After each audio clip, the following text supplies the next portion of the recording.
Well, good Friday morning to you. I'm Arlen Bowling with you, your tour guide to the ag commodities. Well, I hope you had a good week so far. We'll see if we have an adventurous Friday in the ag commodity markets, getting ready for the weekend or not. But anyway, we'll get the trade underway here at the bottom of the hour. In the meantime, I want to talk about some new news that just came in a moment ago, and it is another overnight export sale that was reported by USDA. Here's a look. We had a sale this time of corn again, and it went to China, and the amount was 382,000 tons of corn to China.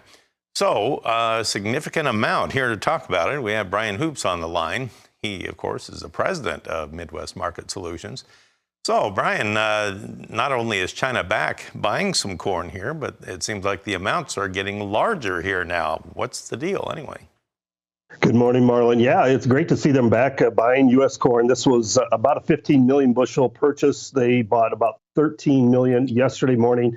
And notable that yesterday and this morning both included new crop sales. And that was the first time they have purchased any of the very much of the new crop variety. So 2 cargoes yesterday and about 2 cargoes again this morning. So overall, you're probably going to see the bull spreads continue to work in the grain markets. We have very tight supplies in the U.S. of corn, soybeans, and wheat. We would expect those old crop supplies to kind of gain off of the new crop. As we look ahead to Monday, we'll have new crop progress and conditions report information, and we're probably going to see a very fast planting pace for this time of year for both corn and for soybeans. A lot of producers are planting soybeans right now, and then maybe we'll go to corn a little bit later, but that's a trend that we've seen over the last several years, is a lot of soybeans going in the ground very early. All right, let's take a look at our overnight trade then, shall we? And let's start with that corn board with our quotes provided by Bar Chart here. And right now, we are showing a last trade on the May corn. Now, keep in mind, this would have been before that new trade export announcement came out at 8 o'clock Central Time. But May corn finished up overnight 2 3/4 higher at 6.55. Again, we have that spread going on between the May and the December. December was down 1.50. We're at 5.52 1/4. Now on the soybeans, let's take a look at what they were doing overnight. Everything down, and they were led down though by the deferreds, not the nearby. So that's intriguing. You have the May contract down 3 3/4 this morning at 14.97 1/4. Now that is significant that we're under $15 now on that nearby.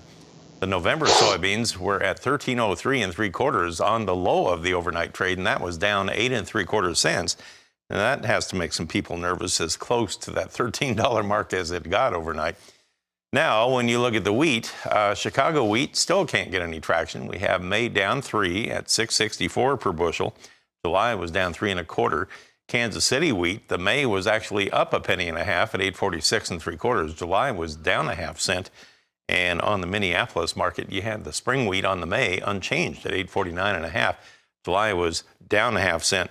You know, a lot of talk about the dispute over the Black Sea shipping agreement that we had. Russia says we're not going to do anything beyond May 18th, and they want everybody to lift their sanctions against Russia. I don't see that happening, Brian, do you? No, I don't think so. You know, it's a lot of posturing right now. So I don't think that we're going to trade off of that headline really whatsoever. It's been floated out there before, and I think the trade really doesn't believe anything coming out of China or out of Russia, I should say. So it's as I said, just a lot of posturing. We're not going to be affected by that headline. And if we're anything, we're probably going to start reacting to these crop conditions that are going to come out Monday afternoon in the hard red wheat belt. I would look for Kansas City to start to gain as the day goes on and into Sunday night and Monday, dialing in another drop in winter wheat conditions Monday afternoon. Do you know when the winter wheat tour is going to take place this year?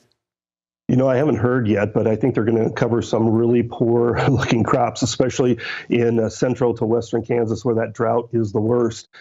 Those areas, there's producers that are considering just tearing up the crop because they really don't have anything. It never really seeded very well, never germinated last fall, and they do not have the moisture this spring to get that crop up and out of the ground.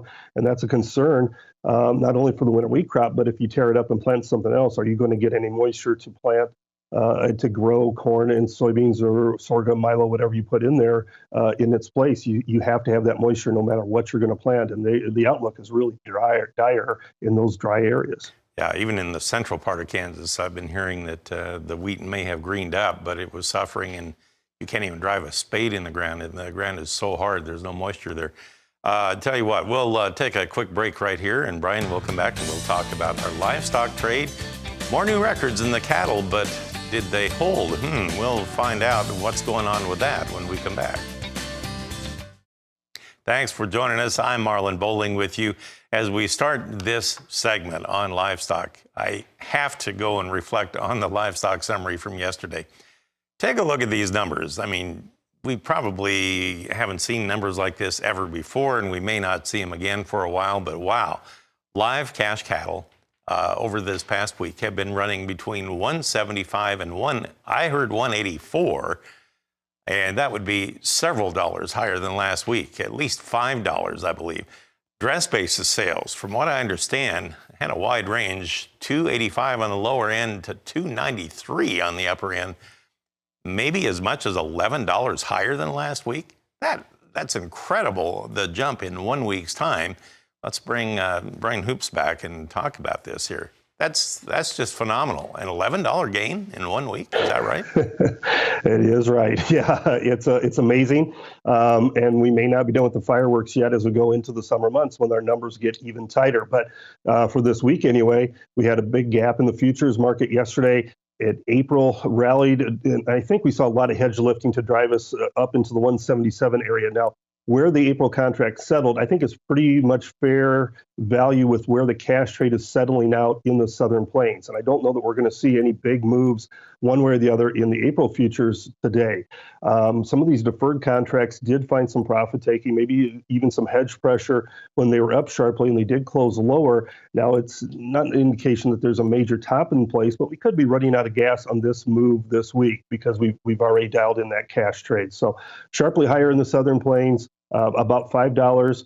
In the dress basis, as you said, $11. In fact, we've heard some Nebraska trade up in the 182 area. Now, the quality is probably higher in Nebraska for the cattle, and the numbers are a little bit tighter. So they're getting much more of a premium than what the Southern Plains cattle is bringing. And we look for that trend to continue. So it's until April goes off the board, I don't know that you can be extremely bearish to this market. In fact, there's probably still ideas that we're going to continue to be at least steady, if not higher again next week. Well, yesterday, the April contract closed $1.22 higher, and we had the June down 35 cents. So some disparity there. And what's intriguing is April, it's in its own little world. It's in delivery. It made what some consider a possible exhaustion gap higher to the upside. June made new contract highs, then reversed out and closed lower. That's a bit concerning on two counts there. Feeders closed yesterday with the May 77 lower at 207.80, and that was well off of its earlier high of the day when it got up to 210.05. Lean hog trade yesterday, we finished up with that May contract down $1.57 at $79.95. It was under $80. Brian, thanks for all the information. You have a good weekend. We'll check in with you next week. Brian Hoops of Ag Market Solutions. Wow.